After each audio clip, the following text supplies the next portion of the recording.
What's up guys, Houndish here, and today we finally get a little bit more news about Season of the Drifter coming to Destiny 2, of course in early March. So this news comes in the form of This Week at Bungie. They talk about some changes coming into the game in Season of the Drifter, including some updates to Gambit, and this will be for the current Gambit mode. We'll break that down in a moment. There are also a bunch of other updates coming to the game in March, and this will include Sandbox changes as always. So we do have some details about shotgun changes, as well as the nerf to the one-eyed mask. So Bungie break down exactly what's going to happen to that exotic. So guys, as always, I hope you enjoy this video. If you do, a rating below is very much appreciated, but now let's jump straight into it. So before we talk about the Season 6 stuff, Bungie say, before the Drifter takes center stage, we'll be hosting a raid-along livestream featuring the Scourge of the Past. And of course, we have seen these live streams in the past, so a bunch of Bungie devs will actually jump in, talk about how they build this content, some of the inspirations and stuff like that, which is certainly pretty cool. So that'll be next Tuesday, February 26th at 10 AM PST, over at twitch.tv/Bungie.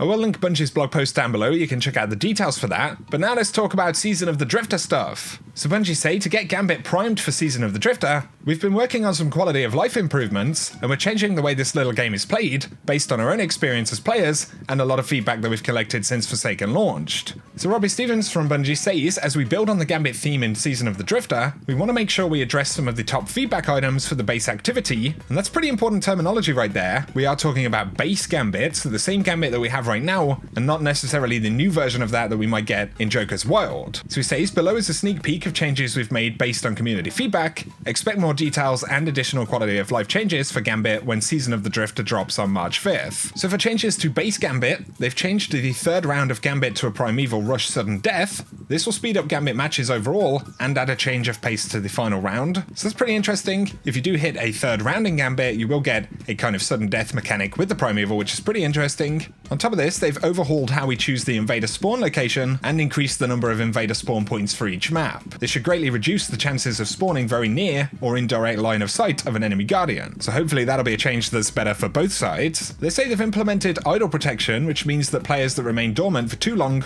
will not receive end of match rewards or infamy points. And for the triumph light versus light, it can now be progressed by killing any guardian using a super, not just invaders, and this makes attaining the Dredgen title a little bit less daunting. So yet another adjustment to Dredgen right there, and there are some adjustments to blocker types by deposit tier. So for a small blocker, you'll get a Taken Goblin with less health than the previous Phalanx, a medium blocker will be a Taken Captain with more health than the previous Knight, and a large blocker will be a Taken Knight with more health than the previous Ogre. And they say these changes will arrive with Season of the Drifter, and to get ready for a change in seasons, we are enabling Triple Infamy for the final week of Season of the Forge. So that'll be the 26th of February starting at 9 AM PST and ending on the 5th of March. So if you want to get those resets or anything like that, it's going to be a good time to jump in. In terms of the changes to Gambit, of course, this is just a preview of some of the stuff we're going to see. They mostly sound like interesting or positive changes. This is separate to the content that we're likely to see in Joker's Wild, and Bungie do say expect more details and additional quality of life changes when Season of the Drifter drops on March 5th. So it could be that that's when we actually get more details about the stuff that we'll get in the DLC itself, but of course that is separate to the seasonal changes that we're seeing right here. So let me know your thoughts on those down below.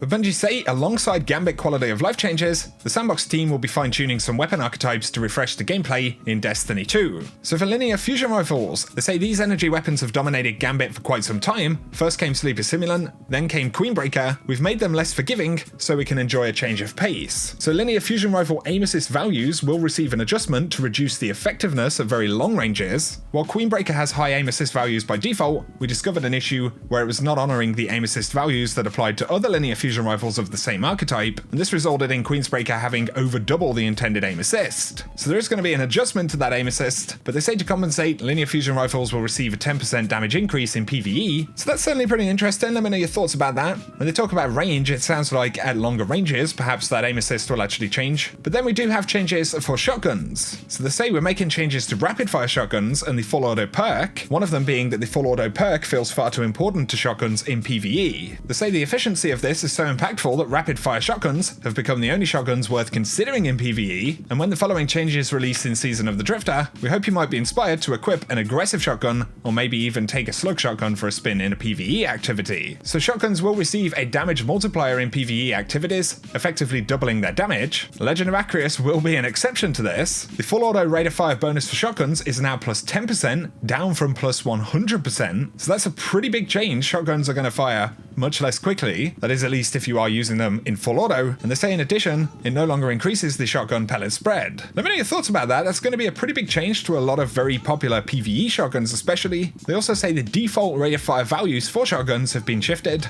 Aggressives are 55 RPM, up from 45 RPM. Precisions are 70, up from 55. Lightweights are 80 RPM, and they were stated to be 90 RPM in error previously, but then rapid fire or 140 RPM shotguns are being tuned down from 200 RPM. They do say they've also reduced base damage for shotguns across the board to align with their new rates of fire on a per sub-archetype basis. Also, ammo reserves for shotguns have been re-evaluated due to the increased efficiency of having more damage per shot. But for PvP specifically, they say they took the opportunity to adjust shotguns in the Crucible, and they've toned down the range at which shotguns can secure one-shot kills. So that's certainly going to be pretty interesting, guys. We'll have to see how this is going to affect shotguns across the board. Sounds like pretty big changes in general. Obviously, things are going to be pretty different in PvE content, but also if shotguns don't have anywhere near the kind of one-shot capability at range, then that is going to shift things inside of PvP at least a little bit. So let me know your thoughts about this stuff down below. We'll have to see how it actually plays out in game, but Bungie do talk about the one-eyed mask, so this is one that we've known is going to see a nerf for a little while. They say in various combat situations, one-eyed mask has been too effective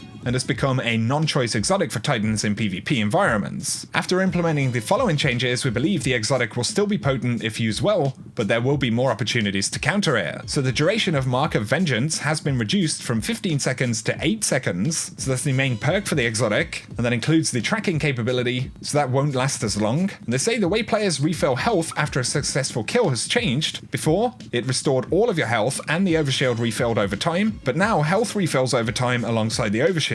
This should give you a leg up when encountering situations where multiple people are fighting one person with one-eyed mask equipped. On top of this, Vengeance will no longer be triggered for players in a super. This was making supers far too potent. So actually, I think those are fairly reasonable changes. Obviously, one-eyed mask is a very potent exotic in general. On paper, they don't sound overly unreasonable. We'll have to see how they play out in game. I think Vengeance not being able to trigger for players in a super is definitely a pretty logical change because that was very, very strong. But it sounds like one-eyed mask could still be a pretty good exotic.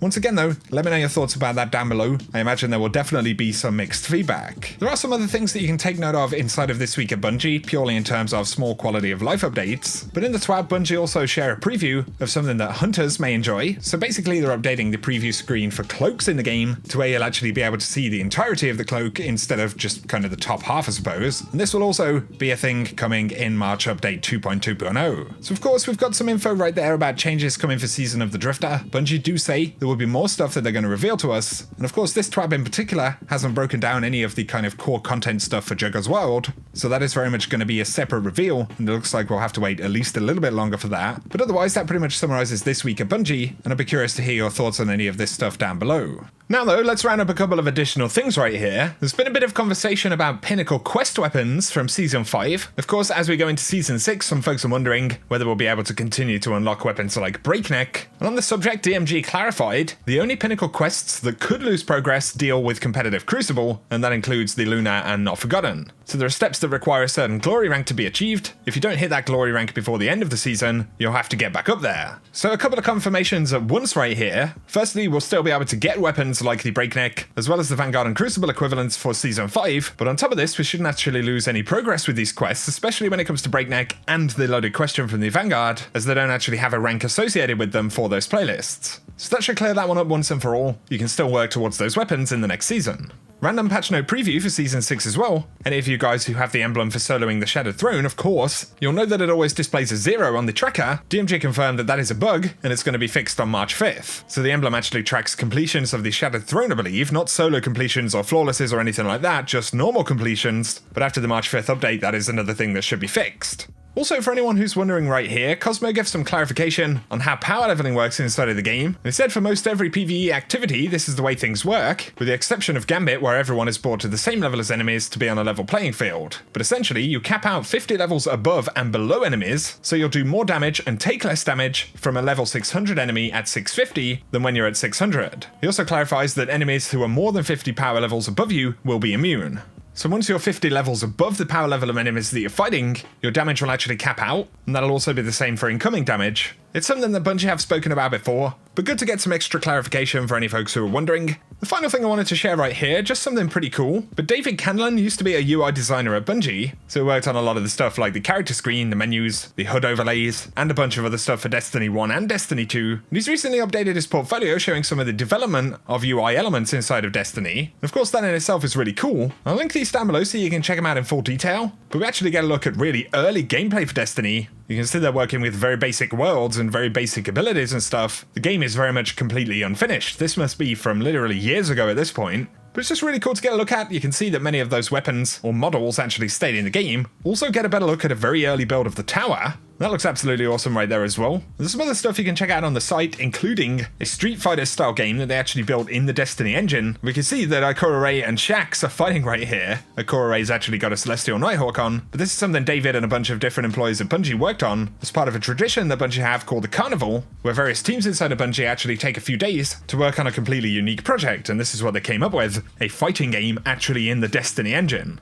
That's pretty cool as well. So I'll share that portfolio down below. Obviously you guys can check it out if you're interested, but yeah, I just thought it was a really cool opportunity to get a look at some never before seen development stuff for Destiny. For now though guys, that is going to summarize the video. I know it was a bit random at the end right there, but let me know your thoughts about that, as well as any of the other stuff that we've covered in this one. Very much looking forward to learning more about the DLC and the season coming up, so let me know your thoughts about it down below. But if you have enjoyed the video, a like is very much appreciated. If you're new to the channel, be sure to hit subscribe to see a lot more D2 content. But for now, thanks a lot for tuning in. Whatever you guys get up to, I hope you have an awesome day.